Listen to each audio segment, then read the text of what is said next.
हाय दोस्तों, सभी बच्चों का गुड मॉर्निंग। और हमारे जितने भी दर्शक हमारे इस चैनल से जुड़े हुए हैं, सभी लोगों को एजुकेशन विद संजीत में सभी बच्चों का हार्दिक स्वागत, अभिनंदन है। जो भी हमारे दर्शक देख रहे हैं उनको हमारी तरफ से तहे दिल से बहुत बहुत धन्यवाद, बहुत बहुत शुक्रिया। आप लोगों ने हमें इतना सहयोग दिया और सहयोग करते हैं और आशा करते हैं कि आप लोग हमें ऐसे ही सहयोग करते रहेंगे। और आज हम कक्षा 12 के बच्चों के लिए फिजिक्स में जो पीछे न्यूमेरिकल पूछे गए हैं मॉडल पेपर से संबंधित, उन्हीं न्यूमेरिकलों की बात हम इस समय करेंगे। अदर हम क्वेश्चनों की बात नहीं करेंगे। तो आइए हम आप लोगों के लिए लेकर के चल रहे हैं न्यूमेरिकल कक्षा 12 का फिजिक्स, पहला न्यूमेरिकल जो आपके पेपर में आया हुआ है। आइए शुरुआत करते हैं। वह पहला क्वेश्चन कौन सा है जो आपके पेपर में पूछा गया है।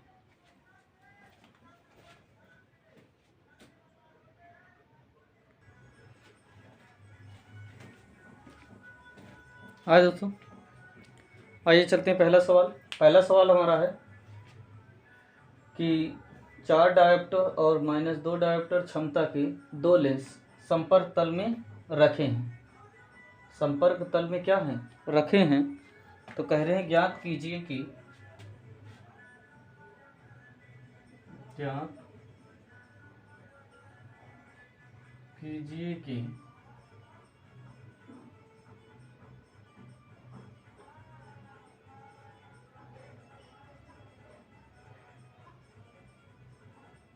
फोकस दूरी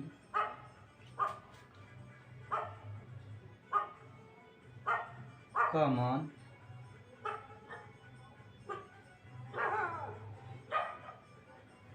क्या होगा। तो सबसे पहले इसके लिए जो सूत्र होता है वो लिखेंगे P1 बराबर 4 डायोप्टर और P2 बराबर -2 डायोप्टर और P बराबर क्या, क्वेश्चन मार्क। तो P बराबर P1 प्लस P2।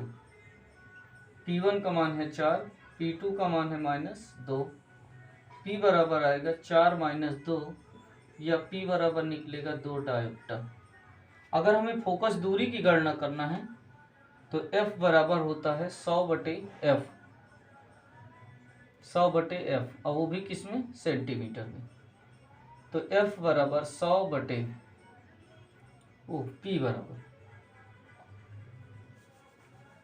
P बराबर 100/F सेंटीमीटर में, या F बराबर 100/P।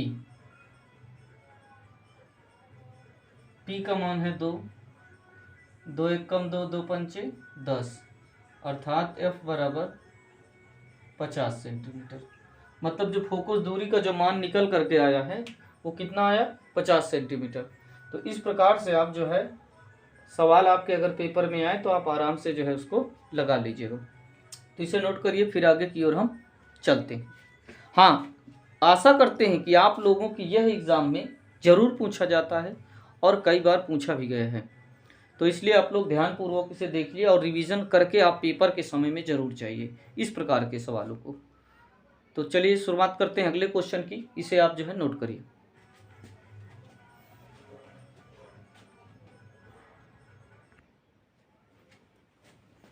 हाय बच्चों, ये सवाल आपके बोर्ड के एग्ज़ाम में आ चुका है, इसलिए आप पेपर के समय अध्ययन जरूर करें। प्रैक्टिस सेट ज़्यादा से ज़्यादा आप लोग लगाएं।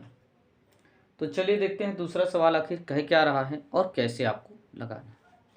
सवाल कह रहा है कि 10 ओम प्रतिरोध तथा 10 हेनरी प्रेरकत्व की एक कुंडली 50 वोल्ट की बैटरी से जुड़ी है। कहने का मतलब 10 ओम प्रेरकत्व, जो कुंडली है उसमें 10 ओम का प्रतिरोध है। क्या है, 10 ओम का प्रतिरोध तथा 10 हेनरी प्रेरकत्व की एक कुंडली 50 वोल्ट की बैटरी से जुड़ी है। कुंडली में संचित ऊर्जा का मान ज्ञात कीजिए। अब हमारे पास गिवन दैट के रूप में जो दिया गया है, सबसे पहले उसको हम नोट कर लेते हैं। तो दिया गया है R बराबर 10 ओम, L बराबर दिया है 10 हेनरी, और हेनरी को हम H भी लिख सकते हैं, और फिर दिया है V बराबर आपका 50 वोल्ट, और I बराबर क्वेश्चन मार्क, और पूछा U बराबर क्वेश्चन मार्क। हमारे पास R का मान दिया है, L का मान दिया है, V का मान दिया है, I का मान पूछा है और U निकालना है। तो सबसे पहले ऊर्जा के लिए सूत्र होता है स्थितिज ऊर्जा 1/2 I² L। इससे पहले हम इसको लगाएं, सबसे पहले हम I का मान निकाल लें।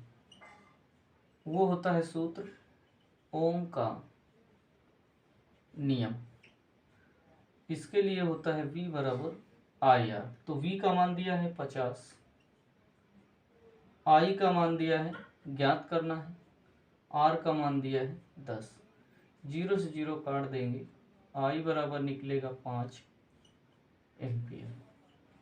I का मान कितना आएगा? 5 एम्पियर।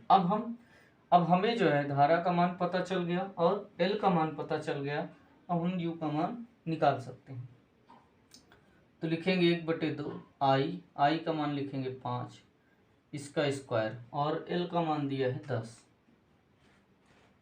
तो ये हो जाएगा 1/2, 5 × 25, और ये आ जाएगा 10। 2 1 कम 2, 2 5 10, तो निकलेगा 25 5 125, और ये हो जाएगा जूल। ऊर्जा का मात्रा क्या होता है? जूल होता है। तो इस प्रकार से आप जो है आराम से नोट कर लीजिए, और पेपर में आपके इस प्रकार का सवाल जरूर आएगा। अगर आपके पेपर में आए तो आप आराम से लगा लीजिए, और ये कई बार पेपर में पूछा भी गया है। तो इसलिए आप इस कम समय में वह न्यूमेरिकल लगाइए जो आपके पेपर में लगभग पूछे जाते हैं। तो आप इसे नोट करिए, फिर हम आगे की ओर चलते हैं। अगर आप नए हैं, हमारे इस चैनल से अभी तक नहीं जुड़े हैं, तो सबसे पहले सब्सक्राइब कर लीजिए, ज़्यादा से ज़्यादा बच्चों को शेयर कर दीजिए जो भी आपके सहपाठी हैं, क्योंकि आपके माध्यम से उनका भी शायद 10 से 15 नंबर न्यूमेरिकल वाला बढ़ जाए। इसके पहले आप परिभाषाएं वगैरह जो दी गई हैं उनको ठीक से याद करिए, क्योंकि परिभाषा से सूत्र बनता है और सूत्र से आप न्यूमेरिकल लगाएंगे। इसे नोट करिए, फिर हम आगे की ओर चलते हैं।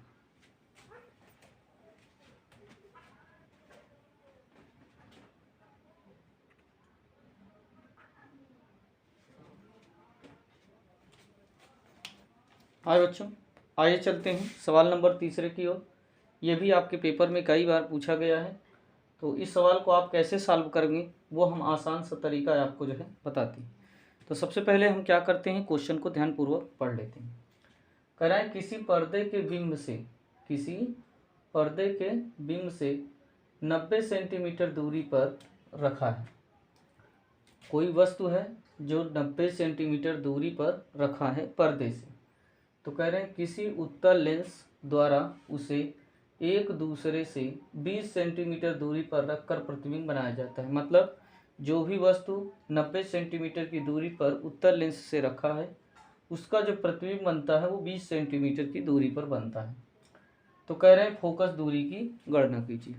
मतलब हमारे पास क्या दिया गया है, तो हमारे पास जो दिया गया है वो है वस्तु की दूरी। तो वस्तु की दूरी हमेशा लिखते हैं माइनस में। फिर है प्रतिबिंब की दूरी, v बराबर दिया है 20 सेंटीमीटर, और हमसे f की दूरी पूछ लिया है। अब इसमें कुछ बच्चे कंफ्यूज हो जाते हैं कि कब माइनस और कब प्लस रखा जाता है। तो सबसे पहले आप गौर करेंगे कि अगर अवतल की बात करें, वो चाहे लेंस हो और वो चाहे आपका दर्पण हो। अगर अवतल की बात करें तो सभी दूरियों को हम माइनस में रखते हैं। अगर उत्तल की बात करें, वो चाहे दर्पण हो चाहे लेंस हो, तो केवल वस्तु की दूरी ही माइनस में रखेंगे, बाकी सभी को किस में रखेंगे? प्लस में। ये आप लोग गौर करिएगा थोड़ा सा। तो अब हमारा ये लेंस है, तो लिखेंगे लेंस के लिए सूत्र, तो सूत्र होता है 1/f बराबर 1/v माइनस 1/u। 1/v का मान है 20, u का मान है आपका 90, वो भी माइनस में रखेंगे। तो 1/f बराबर 1/20 प्लस 1/90। 90 और 20 का एलसीएम लेंगे तो आएगा 180। भाग देंगे 20 का तो ये जाएगा 9 बार में, 90 का इसमें देंगे तो जाएगा 2 बार में। तो ये निकलेगा 1/f बराबर 9 2 11, 11/18 180, या f बराबर 180/11। 11 का भाग दे लीजिए, दशमलव के 2 अंक तक ले जाइए। 11 एक कम 11, 11 छक्का 66, दशमलव लगा दीजिए, 11 3 33, दशमलव लगा है 0। तो आंसर जो निकलेगा 16.36 सेंटीमीटर। तो फोकस दूरी का जो मान निकलेगा इसमें आपके, वो निकलेगा f बराबर 16.36 सेंटीमीटर। तो इस प्रकार से आप जो है लगा लेंगे, आपको इसको जो है नोट नहीं करना है, ये आपका रफ का है। तो ये सवाल यदि आपके पेपर में आता है तो आप आराम से लगाइए और अच्छे नंबर लाइए।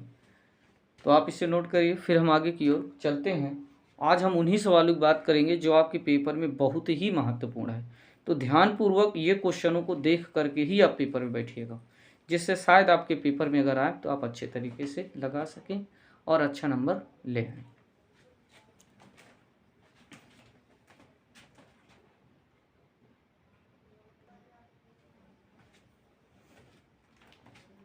हाय बच्चों, आपके पेपर में ये चौथा जो क्वेश्चन है कई बार पूछा गया है।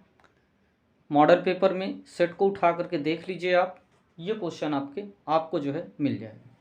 सवाल कह रहा है कि समांतर प्लेट संधारित्र की धारिता के लिए, देखिए समांतर प्लेट संधारित्र की धारिता के लिए व्यंजक लिखिए। व्यंजक मतलब होता है सूत्र तथा प्रतीकों का अर्थ समझाइए। देखो इसमें हमसे जो है सूत्र पूछा है और कहा है प्रतीकों का अर्थ समझाइए, यानी प्रत्येक जो उसमें दिया गया है सभी का अर्थ बताना है कि किसको क्या डिनोट करते हैं। तो सबसे पहले तो हम आपको बता दें कि समांतर प्लेट संधारित्र की धारिता के लिए जो व्यंजक होता है वो होता है C बराबर एप्सिलॉन A अपान होता है D। क्या होता है सूत्र? C बराबर एप्सिलॉन A अपान D, जहां C बराबर प्लेट का संधारित्र,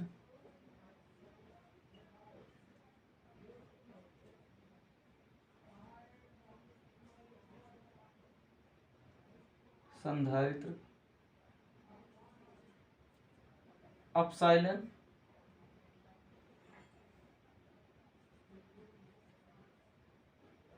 वायु तथा निर्वात की वैद्युतशीलता,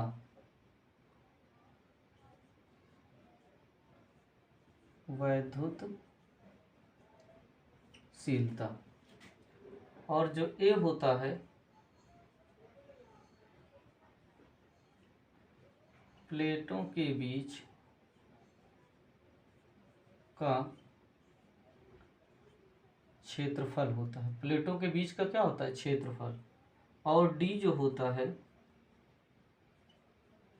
दो प्लेटों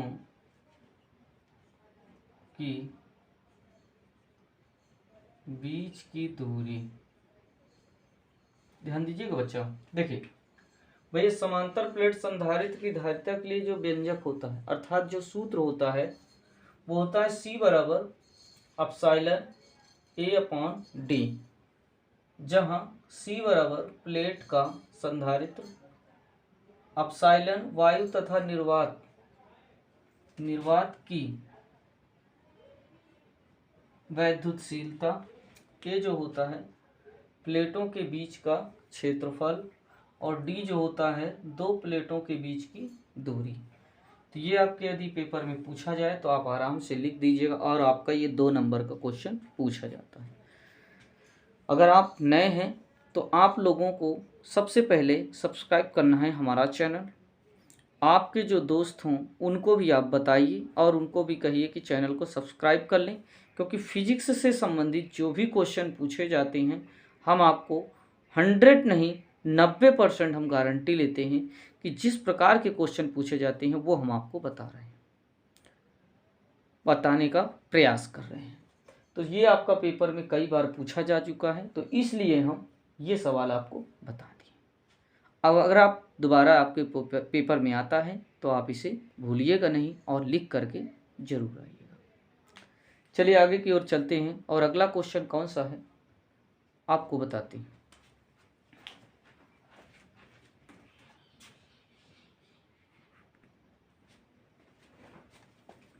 हाय बच्चों, आप लोगों को आशा दिलाते हैं कि फिजिक्स में जो भी क्वेश्चन पूछे जाते हैं वो सारे सवाल हम आपको करवाएंगे। आपको कहीं जाने या दौड़ने की कोई आवश्यकता नहीं है।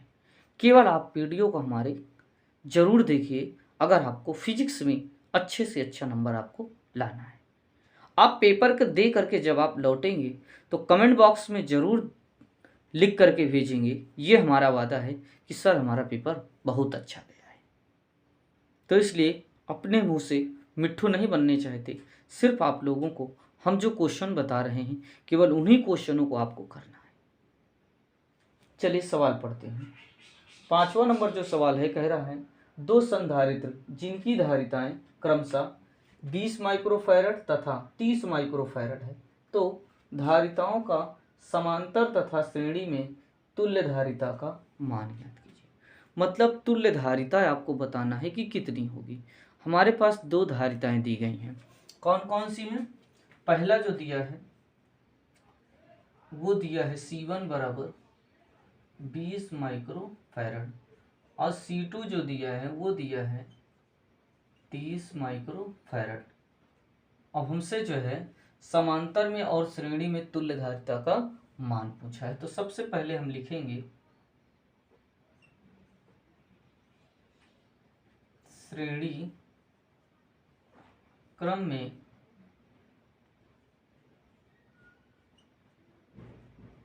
तुल्य धारिता। किस क्रम में भैया? श्रेणी क्रम में। इससे पहले अगर आपने श्रेणी क्रम और समांतर क्रम धारिताओं को नहीं पढ़ा है तो आप हमारे ग्रुप में चैनल में जा करके आप ध्यानपूर्वक देखिए और उसको पढ़िए। हमने समांतर प्लेट और संधारित्र प्रतिरोधों का समांतर श्रेणी सब बता चुके हैं। चलिए शुरुआत करें। तो श्रेणी क्रम में तुल्य धारिता का जो मान है वो होता है 1/C बराबर 1/C1 और प्लस 1/C2।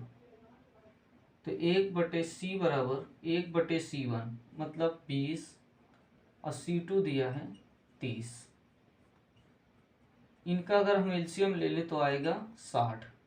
20 का भाग 60 में देंगे तो आएगा 3 बार, 3 का भाग 60 में देंगे तो आएगा 2 बार। तो 1/C बराबर 5/60। काटेंगे 5 एकम 5, 5 एकम 5 दूना 10, तो आएगा C बराबर 12 माइक्रोफैरड। ये आपका रहा सवाल। अब हमें कौन सा निकालना है? समांतर क्रम। संधारित्र का समांतर क्रम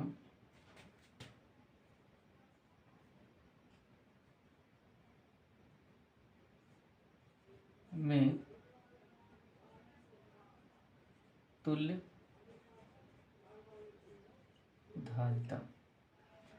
तो वो होती है C बराबर C1 प्लस C2।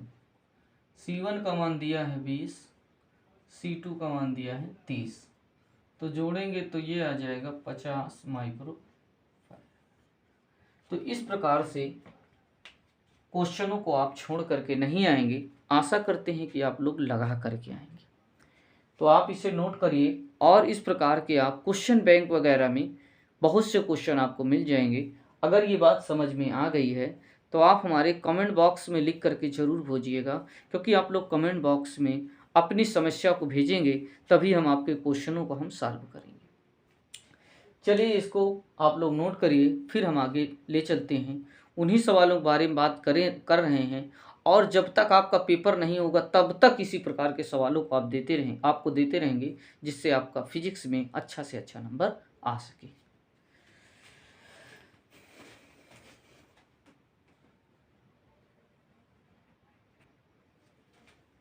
हाय बच्चों, तो सवाल हमारा जो अगला है ये कई बार पेपर में पूछा गया। कब कब पूछा गया ये भी लिख लीजिए, और मॉडल पेपर में चेक कर लेना आप। 2015, 16 और 17, ये 3 साल जो है बहुत ज़्यादा पूछा गया है। तो इस बार आने के इसके चांस हैं कि हो सकता है शायद आपके पेपर में आए। तो चलिए देखते हैं। सवाल कह रहा है, जो आपका प्रश्न है वो कह रहा है, संधारित्र के ऊर्जा घनत्व से आप क्या समझते हैं, मतलब क्या तात्पर्य है। किसी समांतर प्लेट संधारित्र में संचित ऊर्जा 1/2 एप्सिलॉन ई स्क्वायर व्यंजक स्थापित कीजिए, मतलब सूत्र का निगमन करना है। तो सबसे पहले संधारित्र का ऊर्जा घनत्व होता क्या है ये जान लीजिए। संधारित्र की प्लेटों द्वारा, मतलब 2 संधारित्र जो लगे होते हैं, करें संधारित्र की प्लेटों द्वारा घेरे गए माध्यम के एकांक आयतन में निहित ऊर्जा को संधारित्र का ऊर्जा घनत्व कहलाता है। फिर से समझ लीजिए, संधारित्र की प्लेटों द्वारा घेरे गए माध्यम के एकांक आयतन में निहित ऊर्जा को संधारित्र की ऊर्जा घनत्व कहलाती है। अब आपको हम सूत्र का निगमन बताते हैं कि वो निगमन आपको कैसे करना है।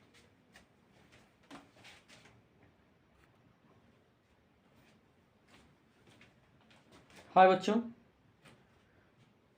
आइए अब आप लोगों को लेकर के चलते हैं, उस न्यूमेरिकल को सिद्ध करवाते हैं कि कैसे आपको लगाना है। तो सबसे पहले एक ऊर्जा घनत्व के लिए जो सूत्र होता है, ऊर्जा घनत्व U बराबर स्मॉल यू बराबर आवेशित संधारित्र की कुल ऊर्जा, संधारित्र की प्लेटों द्वारा घेरा गया आयतन। तो जो कुल ऊर्जा होती है U होती है, और घेरा गया जो आयतन होता है वो होता है V। तो इसमें आप लोगों को एक सूत्र याद होगा, U बराबर 1/2, U बराबर होता है 1/2 CV स्क्वायर, और एक होता है आपका V बराबर D गुणे A। D गुणे क्या होता है A। इस सूत्र में रखेंगे तो U बराबर आपका निकलेगा 1/2 CV स्क्वायर, और बटे आपका हो जाएगा D गुणे A। इतना पहले नोट करिए, फिर हम आगे की ओर चलते।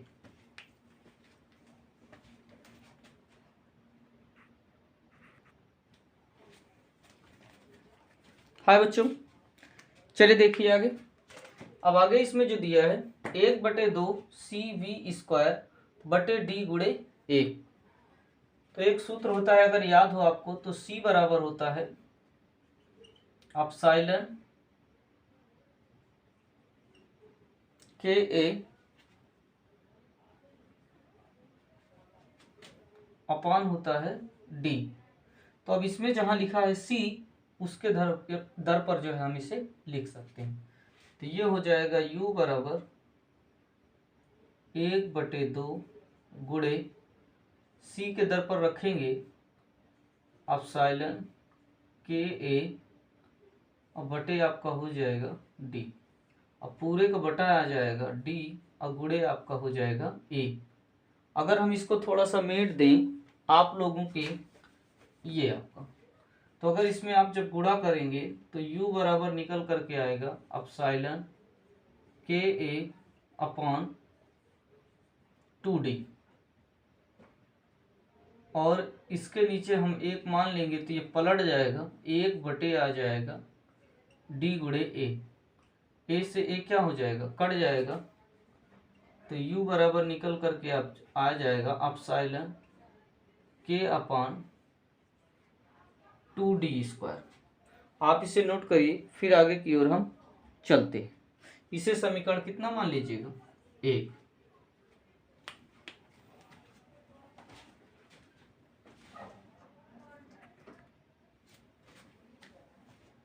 हाँ बच्चों, थोड़ा सा इसमें जो है ये मिस्टेक हुआ है कि आप लोगों को जो सूत्र बताया गया था वो बताया गया था u बराबर 1/2 CV²। क्या बताया था, CV²। तो c के दर पर इसको रखा गया है, v आपको जो है नहीं लिखा गया था, तो आप v बगल में लिख लीजिएगा, और d गुणे a, इसको इसके नीचे हम एक मान करके इसे पलट देंगे तो ये हो जाएगा 1/2 d एप्सिलॉन के ए गुणे 1 अपॉन क्या हो जाएगा डी ए गुणे v²। ए से ए कट जाएगा तो बचेगा एप्सिलॉन के v² / 2d²। एक आपका जो है सूत्र होता है E बराबर v/d। v/ क्या होता है, d, तो हम लिखेंगे u बराबर एप्सिलॉन के बटे 2, और बगल में इसके दर पर v² / d², इसके दर पर हम लिख देंगे e²। तो u बराबर एप्सिलॉन के e² अपान आपका हो जाएगा 2। इसको आप जो है नोट कर लीजिए, फिर हम आगे की ओर चलते हैं। या आप इसको ऐसे भी लिख सकते हो, u बराबर 1/2 एप्सिलॉन के e²। यदि k बराबर 1 हो, k बराबर क्या हो, 1 हो, तो संधारित्र का ऊर्जा घनत्व u बराबर 1/2 एप्सिलॉन e²। ये रहा है आपका सूत्र। तो इसे आप जो है आराम से नोट करिए, यह आपके पेपर में बहुत ज़्यादा पूछा गया है, तो इसलिए महत्वपूर्ण था और हमने आपको जो है बताया। आप इसे रोक रोक करके वीडियो को पुश करके ज़रूर आप जो है देखें। आशा करते हैं कि आपको समझ में आया होगा।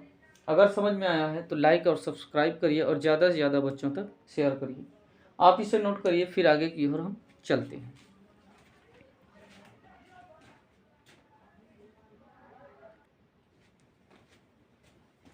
हाय बच्चों, कक्षा 12 की यह क्लास आपके लिए ज़बरदस्त होने वाली है, तो इसलिए आप ज़्यादा से ज़्यादा लोग शेयर करें, अधिक से अधिक बच्चों तक शेयर करें और सब्सक्राइब करें, जिससे इसी प्रकार की वीडियो आपको हम अपलोड देते रहें।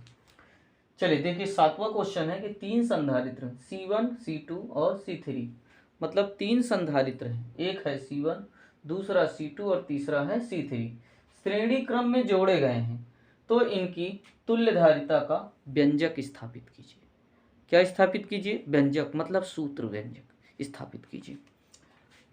तो सबसे पहले जब ये श्रेणी क्रम में जोड़े गए हैं तो किस प्रकार से जुड़े हैं ये आप जो है समझ लीजिए। पहले जैसे मान लीजिए एक सीधी चैन है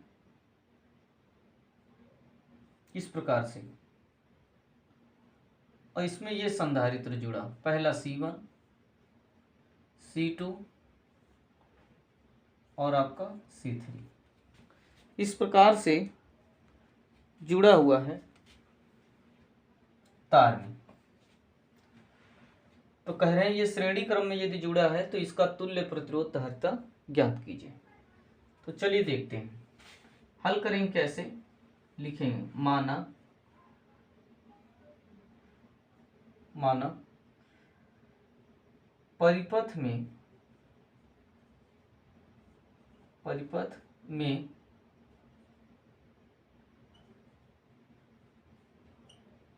संधारित्र क्रमशः C1, C2 व C3 श्रेणी क्रम में जोड़े हैं। तो सूत्र होता है Q बराबर CV। Q बराबर क्या होता है CV, C गुणे में बटे में भेज देंगे, या V1 बराबर होता है Q अपान C1 पहले के लिए, और दूसरे के लिए होता है Q अपान C2, तीसरे के लिए लेंगे Q अपान C3। लिखेंगे संधारित्र की कुल धारिताओं में विभव, संधारित्र की कुल धारिताओं का विभव V बराबर V1, V2 और V3। तो आपको हम पहले बता चुके हैं, ये आपका जो दिया गया है इसी में से हम ले लेंगे V बराबर Q अपान C। तो जहाँ V लिखा है वहाँ हम लिख देंगे Q अपान C। V1 के दर पर लिखेंगे Q अपान C1, और फिर आगे लिखेंगे Q अपान C2, फिर आगे लिखेंगे Q अपान C2। अगर हम बात करें तो इसमें Q कॉमन है, तो 1/C1 C2 और 1/C3। Q से Q क्या हो जाएगा, कट जाएगा, तो 1/C बराबर C1 C2 और C3। ये रहा है आपका सूत्र। तो इस प्रकार से आप जो है निगमन कर सकते हैं। आशा करते हैं कि समझ में आया होगा। आप लोग इसे नोट कर लीजिए और खुद से लगाने का प्रयास कीजिए। ये पेपर में आपके पूछा गया है 2015, 2017 और 2002 में, 2007 में, सॉरी। तो ये आपका कई बार क्वेश्चन पूछा गया है, रिपीटेड क्वेश्चन है, इसलिए आप लोग जो है ध्यान से इसे अच्छे तरीके से कंठस्थ कर लीजिए। अगर आपके पेपर में आता है तो आप अच्छे से लगा करके आइए और ज़्यादा से ज़्यादा नंबर पाइए।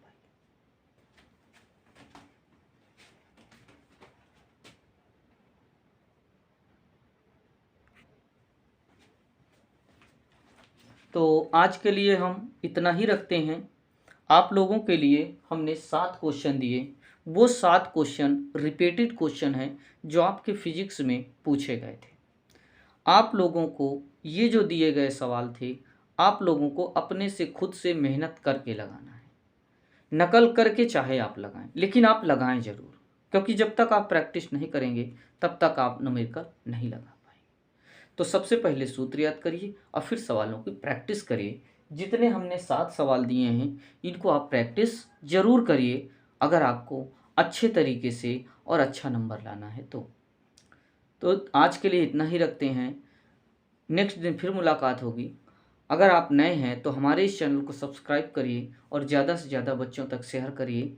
आप लोगों से के सहयोग से हम जो है मेहनत से बनाते हैं वीडियो और आप लोगों के लिए अपलोडेड करते हैं। तो इतना काम ज़रूर करिए जिससे हमारा लय आपके प्रति बना रहे, जो आप लोगों के लिए बेहतर से बेहतर क्वेश्चन जो आपके पेपर में आ चुके हैं या आने की संभावनाएं हैं, वो सारे क्वेश्चन हम आपको करवा सकें। तो आज के लिए इतना ही। जय हिंद, जय भारत।